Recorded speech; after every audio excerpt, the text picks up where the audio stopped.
예수 믿는 사람을 정의하는 가장 중요한 정의가 하나 있다면 그건 예수님과 연합된 사람, 예수님과 하나 된 사람이라고 정의하는 것입니다.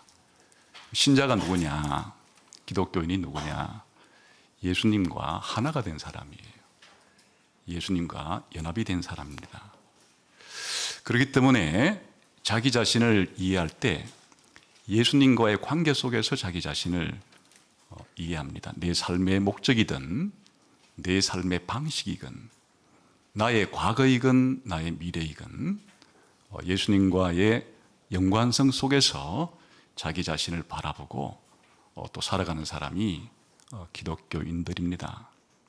그래서 예수님이 태어나신 것도 나와 무슨 관계가 있을까? 예수님이 이 땅에서 사역하신 것과 나는 무슨 관계가 있을까? 또 예수님의 죽음과 부활과 승천과 재림은 나의 삶의 목적과 내 삶과 무슨 관계가 있을까? 내가 어디서 와서 지금 왜 살고 있고 어디로 가고 있는가? 이 모든 자기 자신에 대한 이해에 있어서 예수님과 연관성 속에서 자기를 이해하고 살아가는 사람이 기독교인들입니다. 그러나 이렇게 예수님과 하나 된 기독교인들은 자기 자신을 이해할 때만 예수님을 생각하는 것이 아니고 하나님을 생각할 때도 예수님을 통해서 하나님을 바라봅니다. 하나님이 어떤 분이시고 또 하나님은 무슨 일을 하시는 분이신가? 하나님의 존재와 하나님의 행동, 하나님의 사역을 생각할 때 예수님 없이는 그 하나님의 존재도 이해할 수가 없고 예수님의 사역 없이는 하나님의 사역도 이해할 수가 없기 때문에 하나님을 알려고 할 때 우리들은 예수님을 통해서 하나님을 알려고 합니다. 뿐만 아니라 이 세상을 이해할 때, 이 세상의 역사를 이해할 때도 우리 기독교인들은 역사의 중심, 세계사의 절정이 바로 예수님의 탄생과 죽음과 부활과 성천이라고 믿기 때문에 이 세상의 역사 자체를 예수님과의 연관성 속에서 이해하려고 하는 사람들입니다. 시간이 생기기도 전에 영혼을 생각할 때도 예수님을 생각하죠. 그 영원한, 우리가 영혼이라고 부를 수밖에 없는 시간을 초월한 그 영혼 세계를 이해할 때 예수님이 하나님의 아들로서 하나님의 아버지와 성령님과 함께 계시면서 서로 사랑하고 서로 기뻐하시고 서로 영광을 주고받으시는 것으로 영혼을 생각합니다. 영혼을 생각할 때 예수님 없이는 이해할 수가 없는 것이에요. 하나님이 이 세상을 창조할 때도 이 창조조차도 예수님과 연관해서 생각합니다. 예수님이 창조주로서 이 시간과 공간과 물질을 창조하실 때 예수님의 역할을 생각하고서 창조를 이해하는 겁니다. 뿐만 아니라 창조의 절정인 인간을 창조할 때 아담이라고 하는 첫사람을 하나님이 창조해서 아담에게 주신 사명, 또 아담의 순종과 불순종에 따르는 결과, 아담이 불순종함으로 죄를 지어서 죽게 된 이 모든 일들, 그리고 하나님께서 앞으로 여자의 후손을 통해서 타락한 인류를 구원하겠다고 하는 아담에게 한 약속들, 이 모든 일들도 예수님과의 연관성 속에서 이해합니다. 그 이후에 펼쳐지는 노아의 홍수 사건을 이해하는 것도 예수님과의 관계 속에서 이해합니다. 그 이후에 하나님이 아브라함을 불러서 땅을 약속하시고 후손을 약속하신 위대한 아브라함에 대한 이 약속도 예수님과의 관계 속에서 우리는 이해합니다. 더 나아가서 하나님이 모세를 부르시고 이스라엘 백성을 이집트에서 출애굽시키는 이 모든 과정에서 율법을 주신 이 모든 일들도 예수님과의 연관성 속에서 이해를 합니다. 더 나아가서 가나안 땅에서 다윗 왕조가 만들어져서 하나님이 다윗에게 다윗의 아들들로 하여금 더 구체적으로는 다윗의 후손에게 영원한 나라를 만들어주겠다고 하는 위대한 영원한 나라에 대한 이 약속도 예수님과의 연관성 속에서 이해를 합니다. 더 나아가 이스라엘 백성들이 바벨론으로 포로로 잡혀갔을 때 왜 바벨론으로 포로로 끌려가게 되었는가? 앞으로 바벨론 포로로 끌려간 이스라엘의 미래의 운명은 어떻게 될 것인가?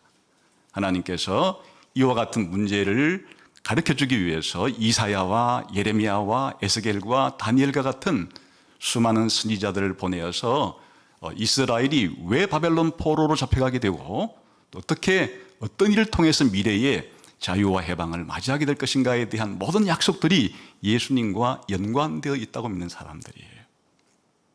그뿐 아니라 오늘 예수님이 이 땅에 오시고 난 다음에 2000년의 세월이 지나서 전 세계에 약 20억 이상의 사람들이 지금 자식 스스로 기독교인이라고 믿고 있는데 이 교회의 출발과 교회의 존재 이유와 교회가 이 땅에서 무엇을 해야 할지에 대한 이 모든 일을 예수님과의 연관성 속에서 이해를 합니다. 더 나아가 앞으로 이 세상의 역사는 어떻게 될 것인가?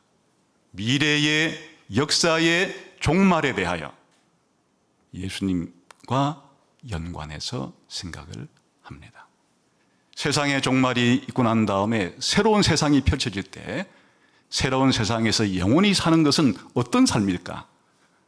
그 영원한 미래도 예수님과 연관해서 생각합니다. 그러니 우리 기독교인들은 하나님을 생각할 때도 이 세상을 생각할 때도 심지어 자기 자신을 생각할 때도 예수님이라고 하는 안경을 끼고 하나님을 바라보고 세상을 바라보고 자기 자신을 바라봅니다. 그런데 오늘 요한복음은 특별히 이스라엘의 역사 가운데 하나님께서 이스라엘의 중요한 사건마다 절기를 지키라고 명령하시고 이스라엘 민족에게 명절, 절기를 주신 적이 있는데 이 절기 또한 예수님과 연관해서 생각을 해야 한다라고 말해주고 있어요.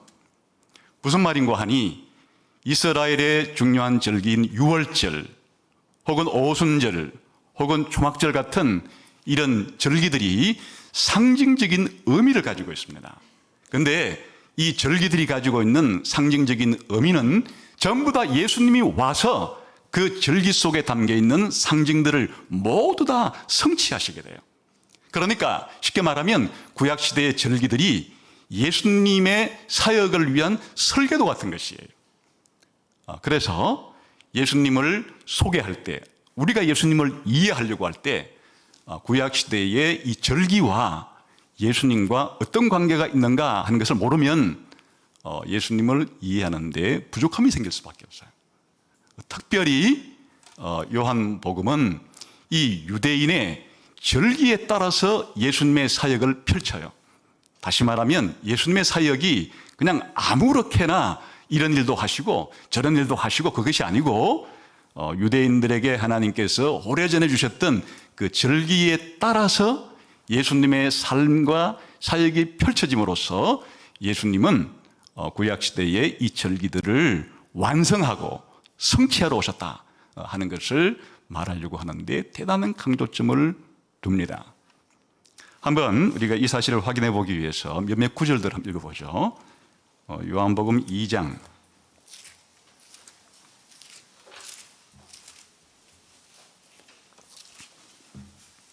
13절을 한번 보겠습니다. 시작. 유대인의 유월절이 가까운지라 예수께서 예루살렘으로 올라가셨더니, 여기 이제 유월절이 처음으로 요한복음에서 소개가 됩니다. 그 다음에 5장 1절을 한번 읽어보겠습니다. 시작. 그 후에 유대인의 명절이 되어 예수께서 예루살렘에 올라가시니라. 무슨 명절인지는 나와 있잖아요. 이게 유월절인지 오순절인지 초막절인지는 나와 있지 않으나 이제 이런 문맥을 통해서 볼 때 아마도 초막절일 것이다라고 해석하는 것이 대부분인데, 어쨌든 이게 뭐 유월절일 수도 있지만은 초막절이다 이렇게 해서 어쨌든 절기 때 예루살렘으로 올라가신다 하는 게 이제 중요하죠. 그 다음 6장 4절을 보겠습니다.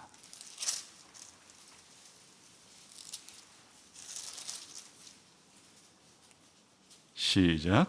마침 유대인의 명절인 유월절이 가까운지라. 또 다른 절기들이 있지만 시간 관계상 마지막 유월절이 소개되는 11장 55절만 보겠습니다.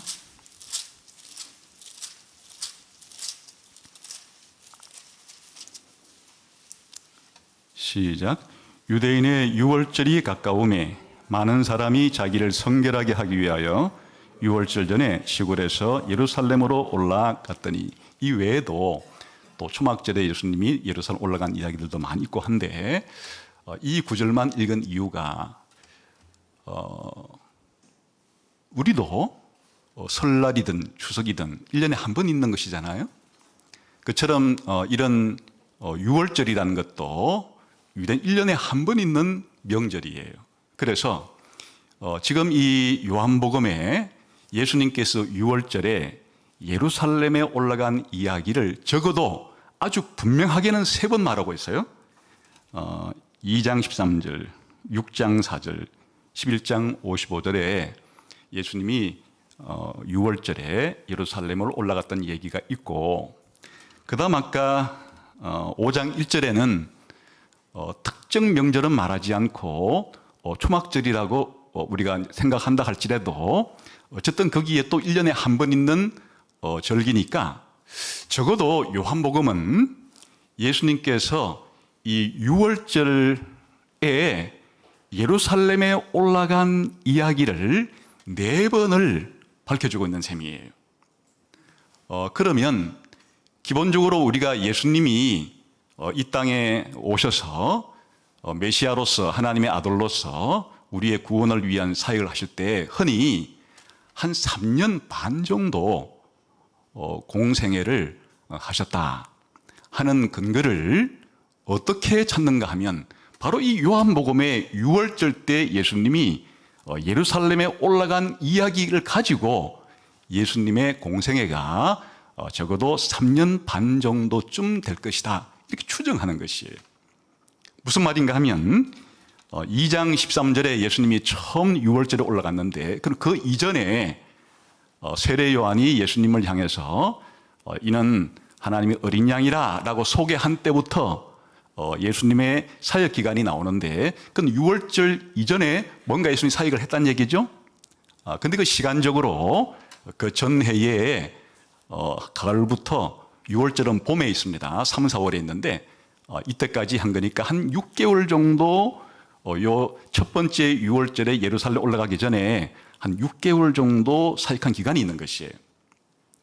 그리고 2장 13절부터 5장 1절 사이에 예수님이 유월절에 예루살렘 올라가시고 1년 사역한 얘기가 나오고, 그 다음 아까 5장 1절에 초막절이라 할지라도 그 초막절도 1년에 한 번 있는 절기이기 때문에 유월절은 봄에 있고 초막절은 가을에 있습니다. 그래도 그게 그때부터 또 1년 정도 사역한 내용을 쓰고 있는 것이에요.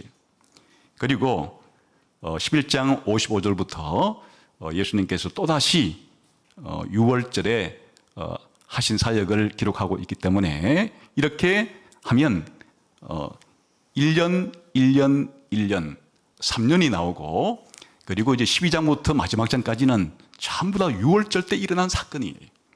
유월절 한 주간을 중심으로 일어난 사건이기 때문에, 그래서 이 요한복음에 나오는 유월절을 중심으로 예수님의 사역의 표지판이 형성돼, 예수님의 공생의 사역의 시대 구분이 이루어지는 것이에요. 이게 이제 왜 중요한가 하니까 마태, 마가, 누가복음에는 이런 구분이 없어요. 그래서 예수님이 그냥 갈릴리 지방에서 먼저 사역하시다가 예수님이 예루살렘으로 여행해서 유월절 때 죽은 얘기밖에 없기 때문에, 예수님이 이 세상에 오셔서 우리의 구원을 위해서 사역했는데 도대체 얼마 동안의 기간 동안에 그런 일을 하셨는가를 알 수가 없어요. 그러나 오늘 우리가 방금 살펴본 것처럼 요한복음의 유월절 표지에 따라서 우리가 적어도 예수님께서 만 3년 정도 사역하시고, 그리고 그 이전에 한 3개월을 덧붙여서 3년 6개월 정도 예수님이 사역을 하셨다라고 알 수 있는 것이 바로 요한복음 때문인데, 그럼 요한복음은 왜 이렇게 유월절을 강조하는가? 유월절만 말하는 것은 아니고 초막절에 대한 얘기도 나오고 또는 구약 성경에는 나오지 않지만 수전절이라고 그 이후에 생긴 절기에 대한 얘기도 나오는데, 가장 중요한 것은 바로 이 유월절을 중심으로 예수님의 사역을 소개하고 있다는 뜻이에요. 다시 말하면 예수님의 죽음을 이해할 때 유월절의 의미를 모르면 예수님의 죽음의 의미를 이해할 수 없다는 뜻이고, 예수님의 죽음의 의미를 알려고 하면 유월절이 어떤 절기인지를 알아야만 예수님이 죽으신 의미도 알 수 있다 하는 사실을 요한복음은 강조하기 위한 것이죠. 그래서 오늘은 예수님께서 아버지여 때가 이르렀습니다 라고 말할 때, 이 때는 바로 예수님의 죽음과 부활과 성천의 때인데, 특히 예수님의 죽음의 때가 왔다는 것은 이런 요한복음 전체의 구조와 내용으로 볼 때 드디어 구약시대에 유월절을 제정해 주시고, 그 유월절을 제정해 주실 때에 그 의미를 이제는 제가 이루고 성취하고 완성할 때가 되었습니다. 그런 것과도 같은 의미예요. 그래서 오늘은 예수님의 죽음의 의미, 예수님의 부활의 의미, 예수님의 성천의 의미를 다른 말로 말하면 아들을 영화롭게 해달라는 기도 속에 포함된 내용이에요.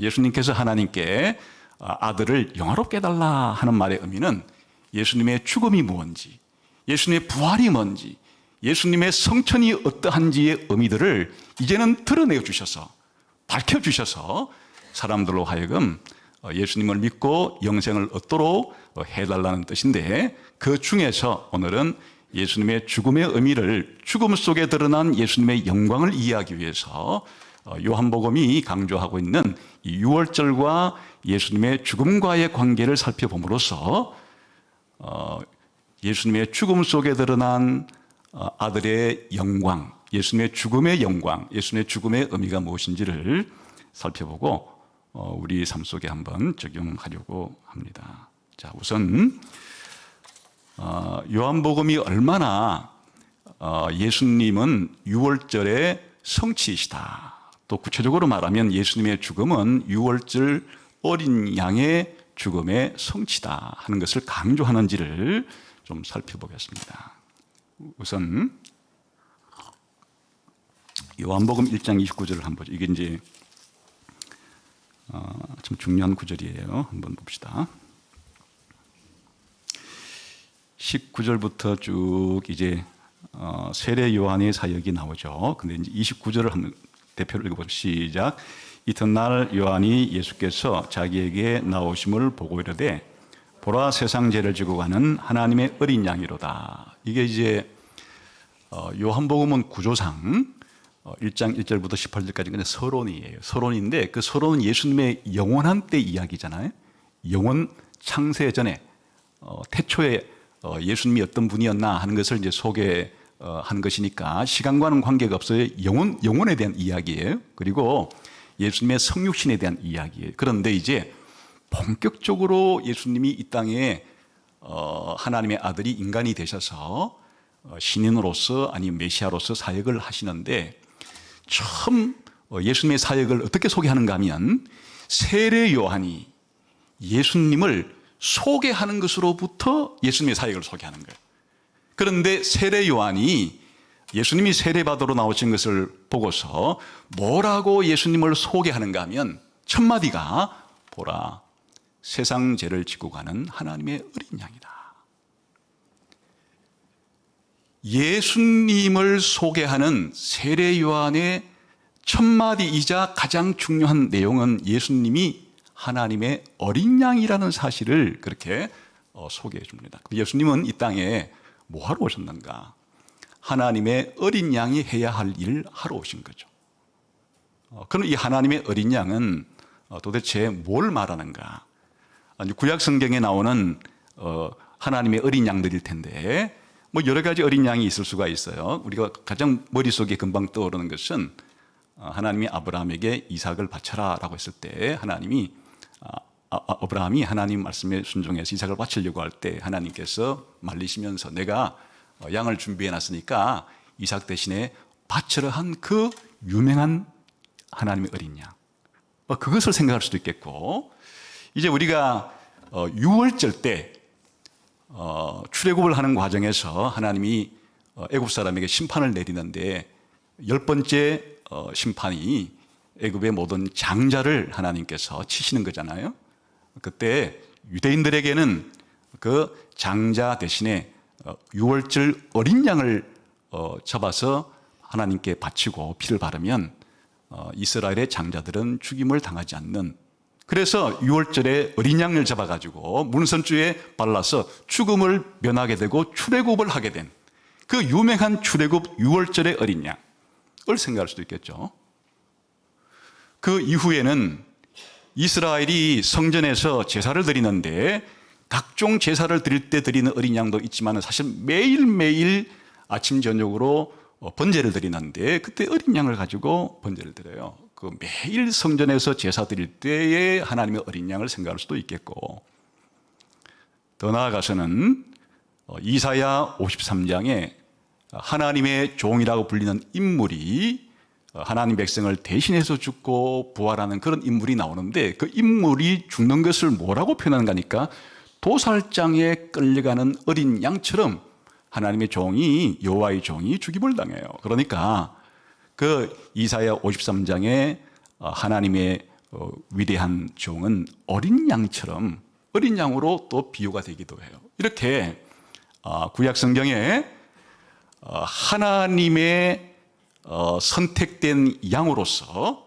모두가 다 누군가의 구원을 위해서, 누군가의 구속을 위해서 대신 죽는 이런 양들인데, 이제 이 요한복음이 이 유월절을 중심으로 예수님의 사역을 전개하는 것으로 봐서 이런 여러 후복음 가운데 유월절 어린 양으로 이해하는 것이 가장 타당하다 할 수 있겠죠. 그러나 이 모든 아브라함이 이삭을 바칠 때 하나님이 준비하신 어린 양이, 그리고 유월절의 어린 양, 성전 제사 때의 어린 양, 그리고 이사야 53장에 여호와의 종으로서의 어린 양 같은 다 따로따로냐? 따로따로는 아니죠. 다 예수님을 가리키는 거니까 다 연결되어 있어요. 그러나 우리가 세례 요한이 예수님을 하나님의 어린 양이라 그랬을 때 요한복음의 문맥 속에서는 유월절과의 연관 속에서 있는 예수님의 사역을 소개하는데 강조점이 있으니까 유월절 어린 양으로서의 예수님을 보라.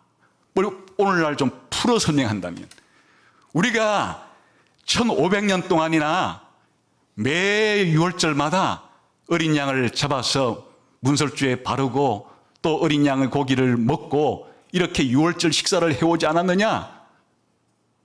해석을 좀 붙이자면 이제 드디어 이 유월절에서 상징된 그 어린 양이 오셨다. 그 어린 양이 바로 예수님이다.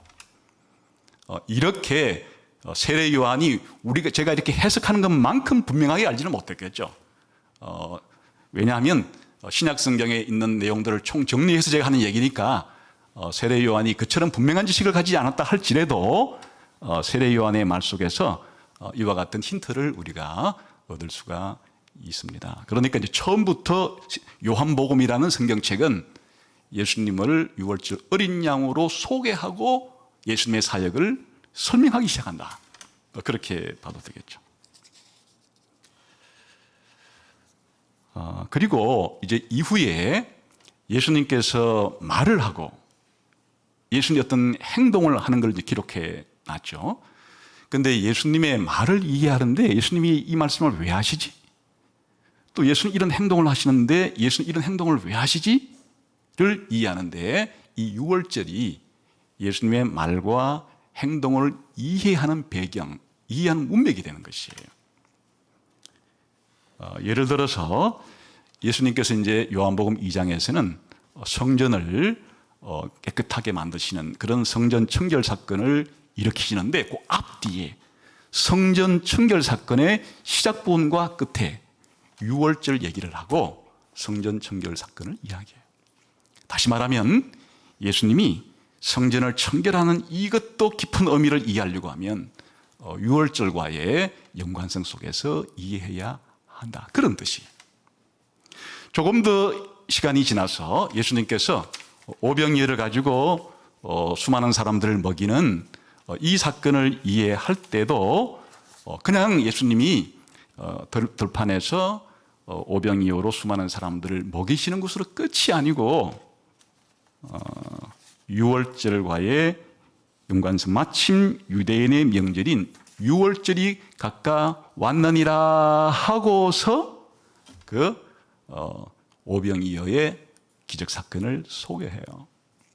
그 또한 유월절에서 하나님께서 식사를 통해서 제공해 주셨던 그것들이 광야에서 주시는 그 만나조차도 사실은 유월절과 연관성이 있다는 힌트를 주는 것이에요. 그뿐 아니라 이제 11장에 가게 되면 예수님께서 나사로를 살렸는데 사람들이 예수님이 죽은 나사로를 살리는 것을 보고 자꾸 예수님을 믿으려고 하니까 예수님을 반대하는 사람들의 입장으로 볼 때는 이 나사로의 죽음이 여간 껄끄러운 게 아니에요. 그래서 오히려 예수님이 죽은 자를 살리는 엄청난 기적을 행하신 것이 오히려 예수님을 죽이려고 하는 사람에게는 그게 필미가 돼가지고 본격적으로 죽은 나사로를 살리고 난 이후에 예수님을 죽이려고 해요. 근데 그 해에 대제사장인 가야바가 이때 무슨 말을 하는가, 이런 말을 해요.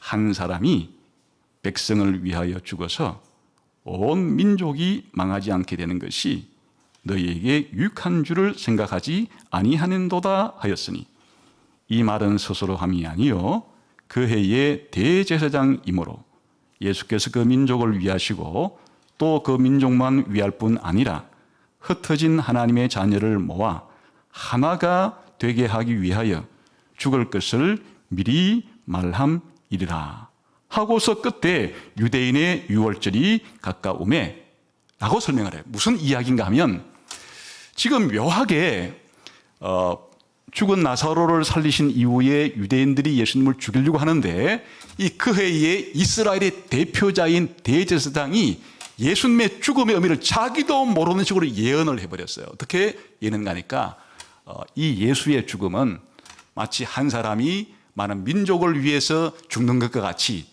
마땅히 죽임 당해야 될 것이다. 이것은 가야바의 생각 속에는 예수를 그냥 놔뒀다가는 바로 로마인들이 유대인들이 폭동을 일으키고 반역한다고 생각하기 때문에 예수 때문에 잘못하다가는 우리가 로마 사람들한테 다 죽게 생겼다. 그렇기 때문에 예수가 죽어서 우리가 로마인들로부터 박해를 받지 않는 것이 유익하기 때문에 예수를 죽여야 하는 것이다. 이렇게 했는데 사실은 성경 기자는 요한이라고 하는 요한복음 기자는 이것이 예수님이 장차 단순히 가야바가 생각하듯이 이런 식의 로마인들에게 유대인들이 박해받기 위해서 대신 죽어야 하는 그 정도가 아니고 하나님께서 모든 사람들을 그렇게 살리기 위해서 대속적인 죽음을 죽는 그 소를 마치 자기도 모른 채로 자기가 무슨 말 하는지도 모르고 예수님의 죽음을 예언한 것으로 그렇게 이해를 하는데 이 배경도 바로 유대인의 유월절이 가까웠다. 이렇게 설명한 것이에요. 이후에 예수님은 이제 오늘날이라기보다는 이 주일날 금토요일쯤 이 베다니에 이 나사로의 집에서 식사를 해요. 거기 이제 12장 2절부터 나오는 얘기인데 그때 나사로와 나사로의 누이 동생들과 함께 식사를 하는데 갑자기 나사로의 여동생이 예수님의 발에다가 향유를 기름을 부어요. 왜 부었느냐? 예수님의 장사를 위해서 기름을 부었다. 근데 그때가 바로 유월절을 배경으로 하기 때문에 유월절과 연관을 이렇게 시켜요. 12장 1절에 보게 되면은 유월절 엿새 전에 예수께서 베다니에 이르시니 이곳은 예수께서 죽은 자 가운데 살리신 나사로가 있는 곳이라. 그러니까 나사로의 여동생이 예수님의 장사를 위해서 향유를 부은, 기름을 부은 사건도 예수님의 유월절과 관련이 있다, 그런 말이죠 지금. 그리고 이제 우리가 지금 요한복음 17장을 공부하고 있는 중인데, 요한복음 17장은 목요일 날 일어난 일이에요. 13장부터 17장 전체가 목요일 날 저녁에 일어난 일이에요. 그리고 금요일 날 예수님 십자가에 죽으시죠. 그런데 이제 먼저 13장 1절부터 16장까지는 이 최후의 식사, 우리가 마지막 만찬이라고 부르는 목요일 날 저녁에 식사를 하면서 세족식도 하시고 이 제자들에게 중요한 가르침도 하시고, 그리고 이제 17장에서 기도하시고 겟세마네에 가셔서 체포되시는 거예요. 그러니까 이 전체가 지금 예수님이 13장부터 16장까지 마지막 설교를 하고 또 17장에서 마지막 지상에서의 기도를 드리고 하는 이것들도 전부 다 유월절과 연관이 있어요. 그게 13장 1절에 한번 다시 읽어볼까요? 13장 1절.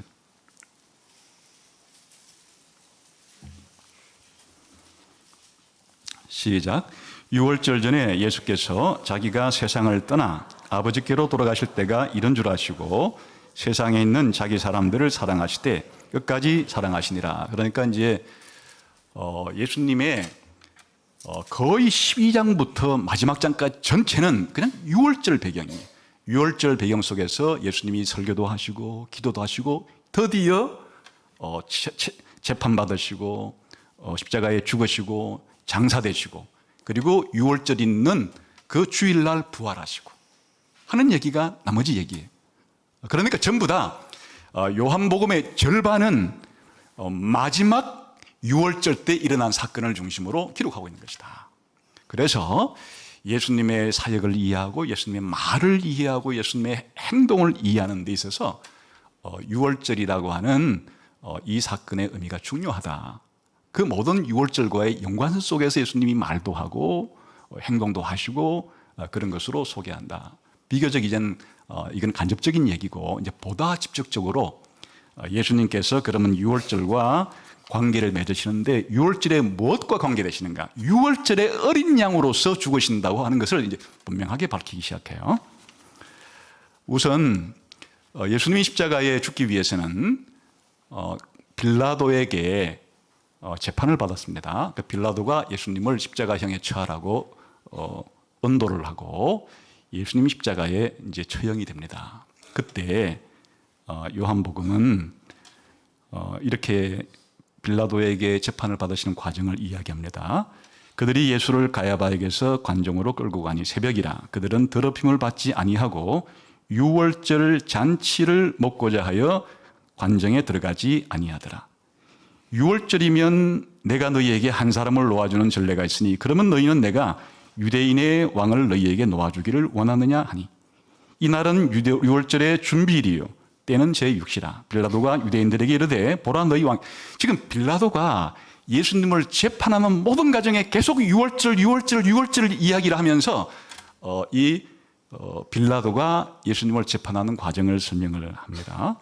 십자가에 죽는 그 날도 바로 이날은 준비일이다. 그 유월절의 준비일이라는 얘기고, 예수님이 이제 십자가에 죽으시고 무덤에 들어가는 것도 이날은 유대인의 준비일이요 또 무덤이 가까운 곳이므로 예수를 거기 두니라. 그러니까 예수님이 재판을 받고 십자가에 죽고 무덤에 들어가는 이 모든 것의 의미를 밝히기 위해서 전부 다 유월절을 강조하면서 이런 예수님의 마지막 재판부터 십자가 처형과 무덤의 이야기를 하고 있다. 더 중요한 사실은 예수님이 십자가에 죽고 좀 그것을 원래 십자가 처형의 목적 자체가 로마에 반역한 사람들을 공개적으로 많은 사람들에게 보여줌으로써 이런 반역을 하지 못하도록 하는 목적이 있기 때문에 십자가에 죽는다고 금방 끄집어내는 것이 아니에요. 오랫동안 그 안에 걸어두고서 많은 사람들이 그것을 보고서 경각심을 갖게 하려고 하는 것인데, 예수님은 십자가 죽는 당일날 예수님을 끌어내려요. 흔한 일이 아니에요. 왜 그러느냐? 이게 유월절 양과 연관이 있기 때문에 그래요. 요한복음 19장에 보게 되면 그 안식일에 시체들을 십자가에 두지 아니하려 하여 해서 이제 예수님의 시체를 달라 이렇게 아리마다 요셉이 요구를 해서 예수님은 십자가에 죽으시는 그날에 금요일 날에 예수님의 시체가 십자가에서 내려졌어요.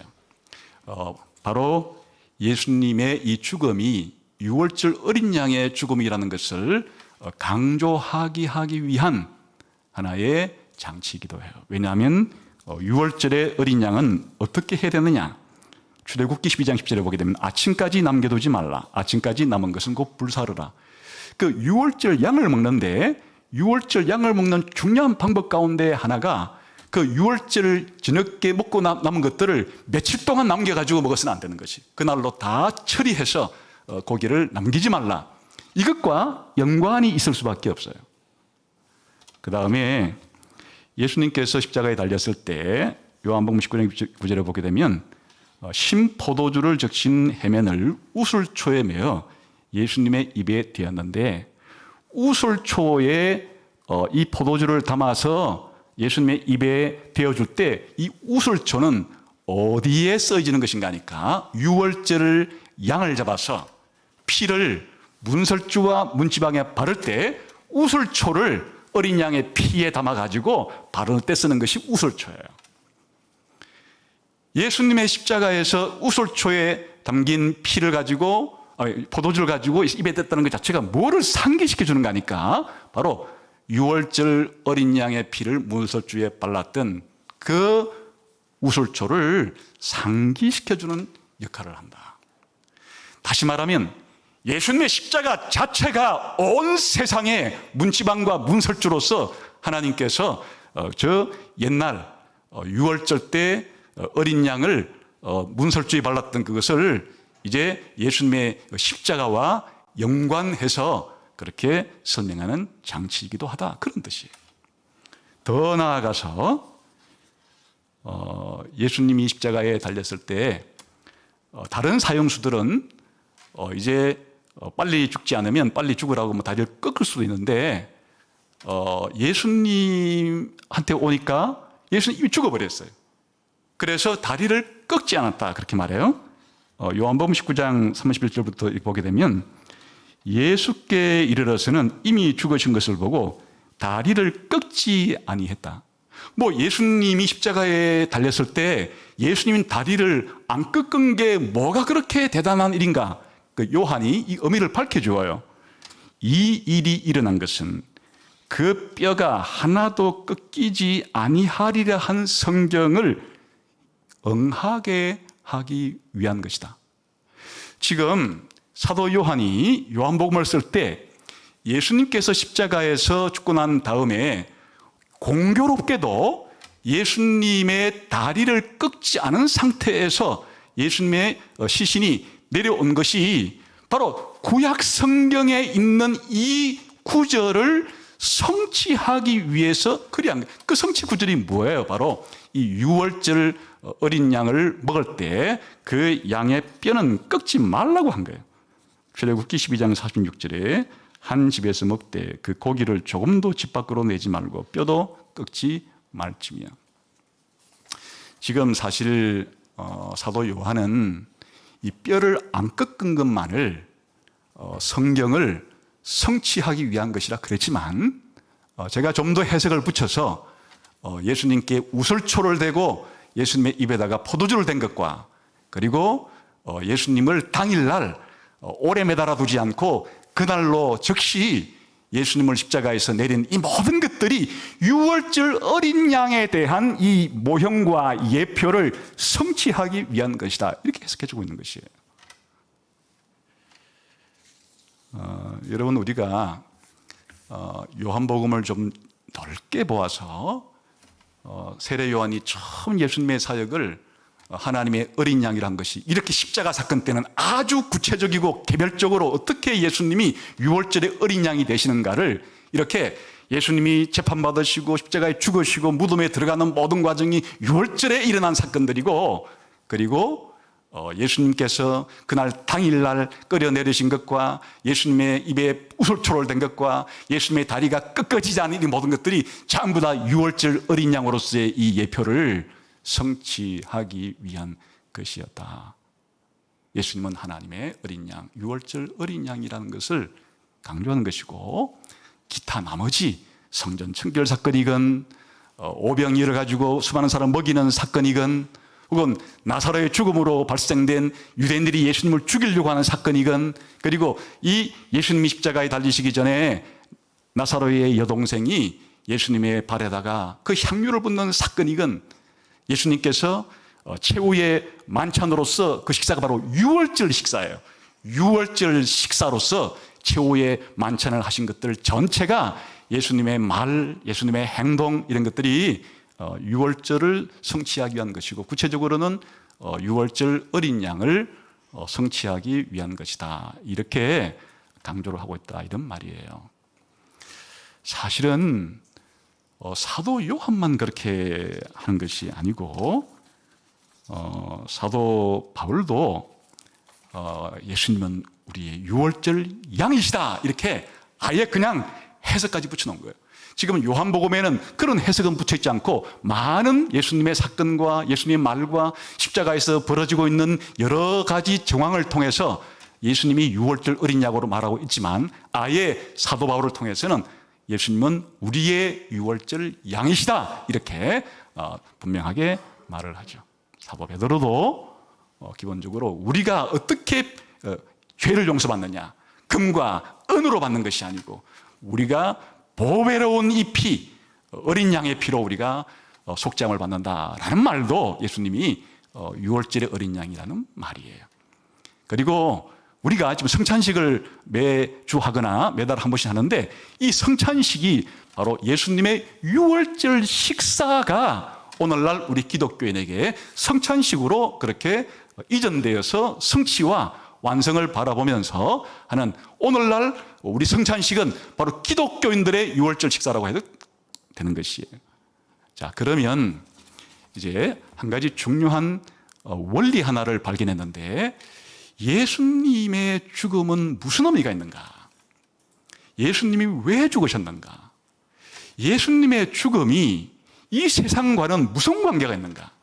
예수님의 죽음이 기독교인인 나와는 무슨 관계가 있는가?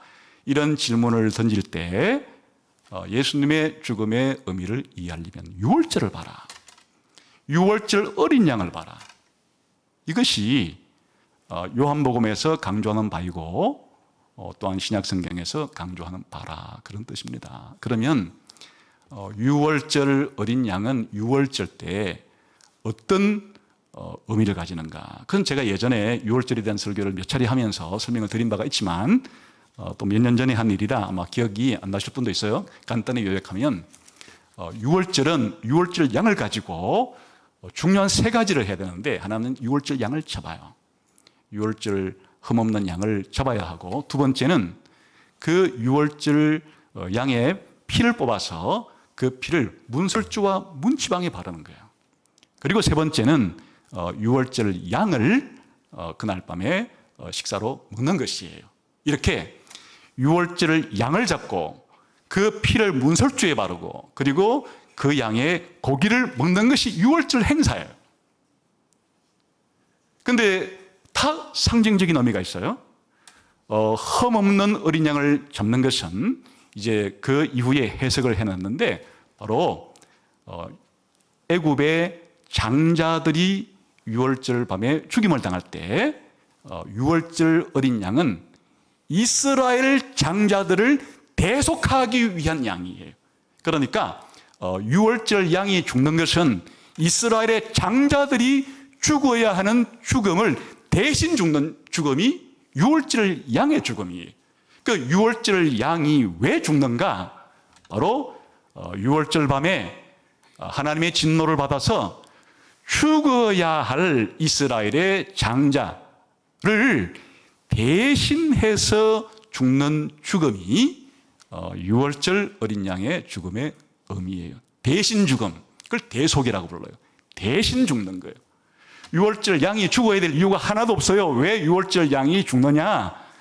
이스라엘의 장자들, 그 아들들이 원래 죽어야 되는데 그 아들들이 죽지 않게 하기 위해서 그 아들들을 대신해서 유월절 양이 죽는 것이에요. 이렇게 대신해서 죽으면 무슨 일이 벌어지는가? 그게 이제 유월절 양의 피를 문설주와 문지방에 바르는 의미인데, 하나님께서 왜 이것을 바르는지 의미를 설명해 주었어요. 그 뒤에 보게 되면 내가 유월절 어린 양의 피를 바른 집은 죽음의 천사, 심판의 천사를 보내서 사람들을 그렇게 죽음의 심판에 처하지 않고 넘어간다.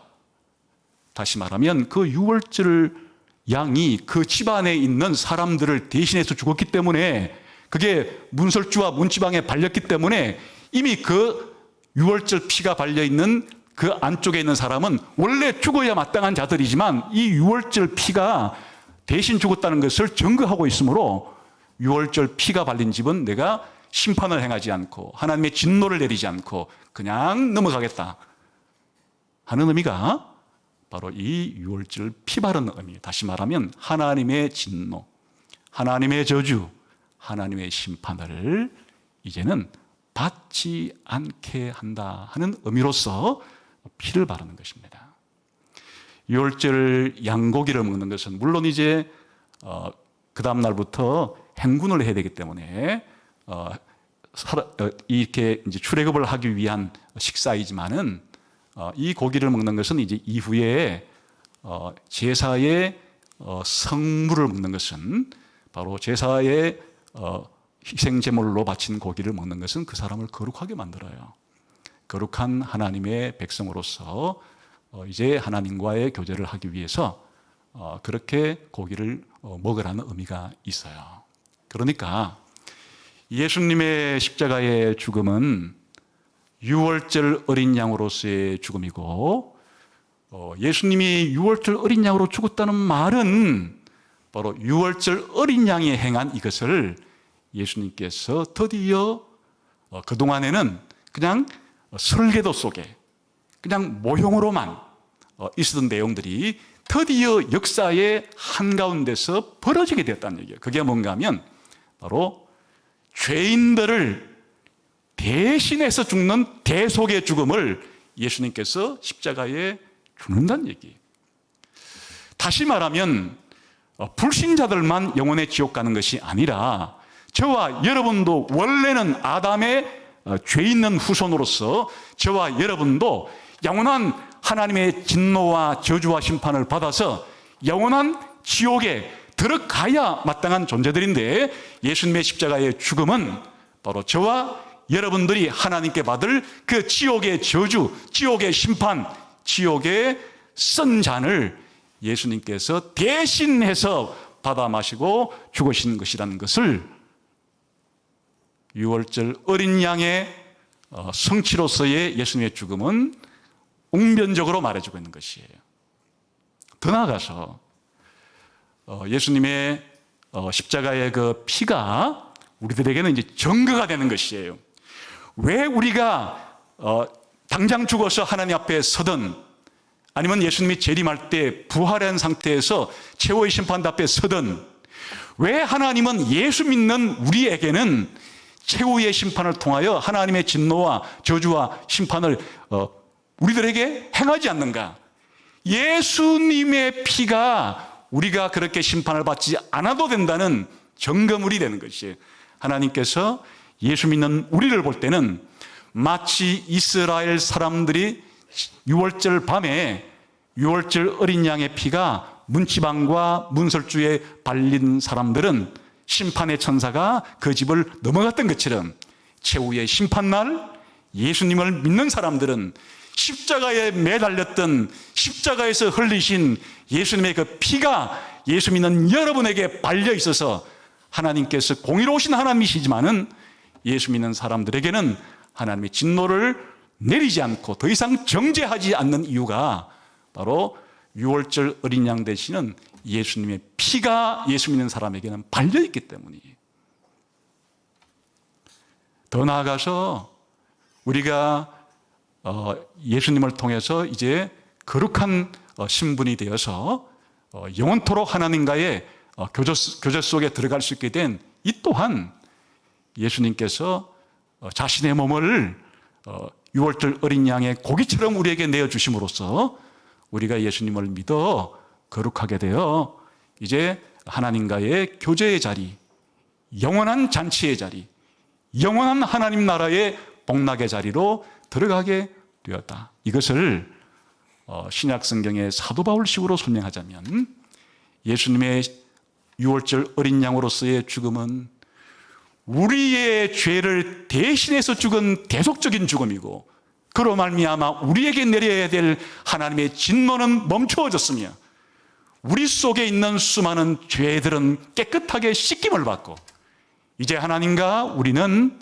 평화의 교제를 누릴 수 있게 된 영원토록 하나님과 친교하며 살아갈 수 있게 된 하나님의 자녀들이 되게 된 이것들을 위해서 예수님은 유월절 어린 양으로서 죽으셨다. 그렇게 할 수 있는 거죠. 예수님의 죽음은 보통 사람의 죽음과 다릅니다. 어떤 사람들이 나이가 많아서 100세 정도 또 오래 사는 사람들이 이제 사람 몸에 치내기 말라가지고 그야말로 자연수명을 타해서 자다가 이렇게 자연사할 수도 있죠. 어떤 사람은 교통사고로나 온갖 종류의 사고 때문에 그렇게 죽는 사람도 있죠.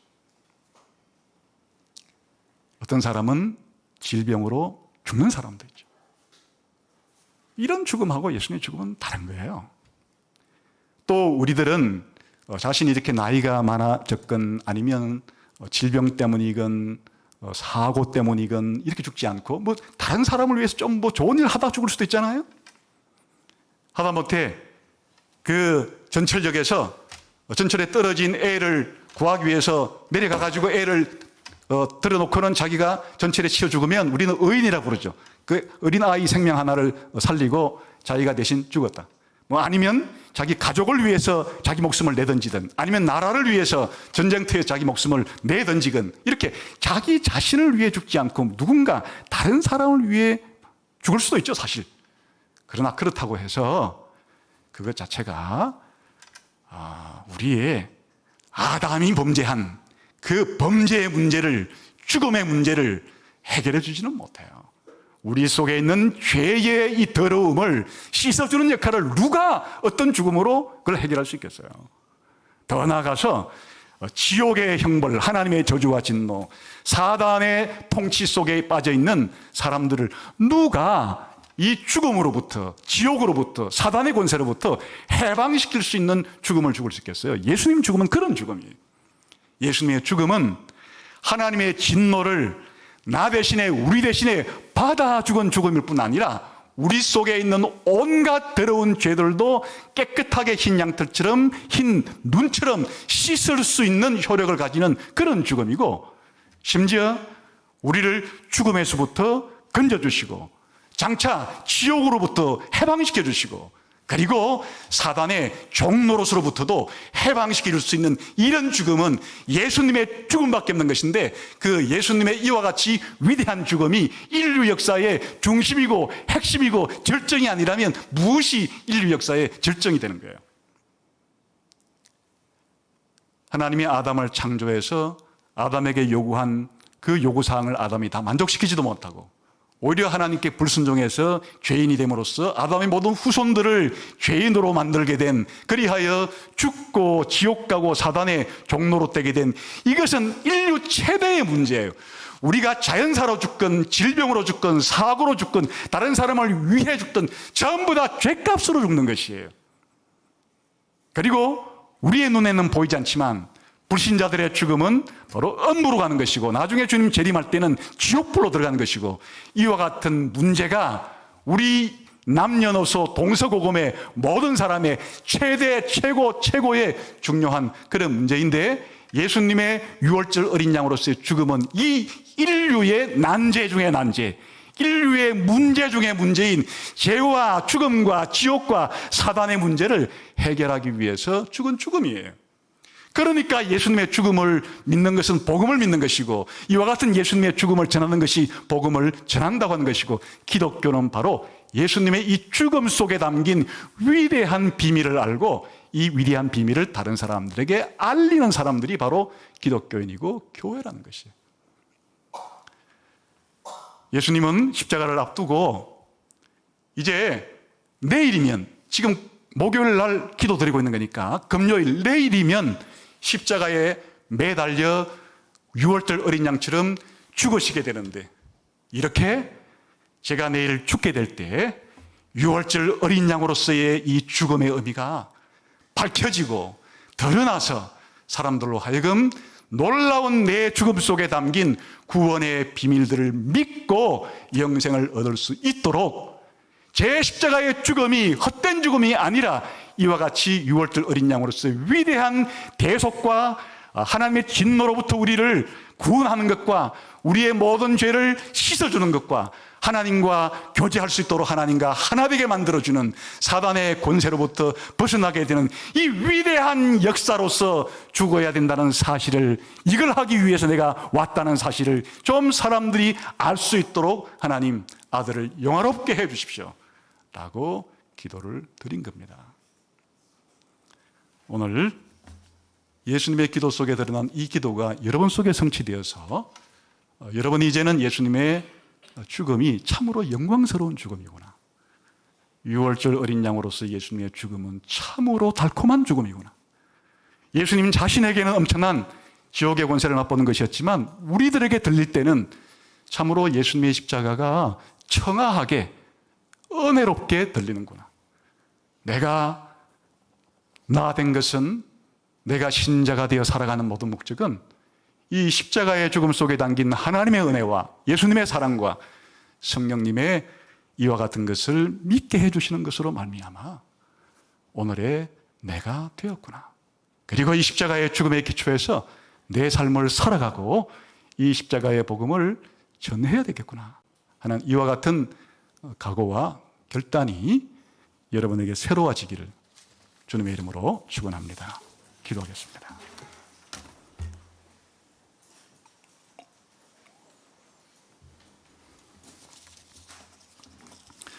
하나님 아버지, 세상에 벌어지는 크고 많은 일들 속에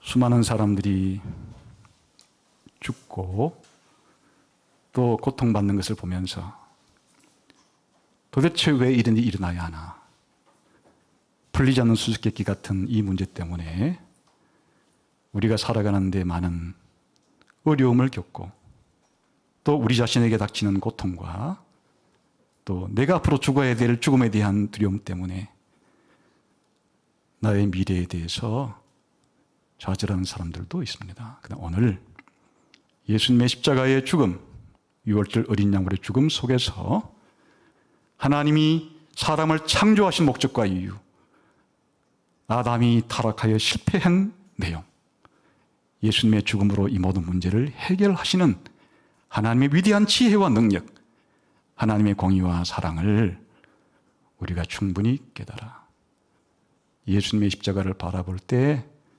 하나님도 나도 세상도 바르게 분별하고 바른 의미를 깨닫고 살아갈 수 있는 저희 모두가 되게 해 주옵소서. 예수님 이름으로 기도하옵나이다. 아멘.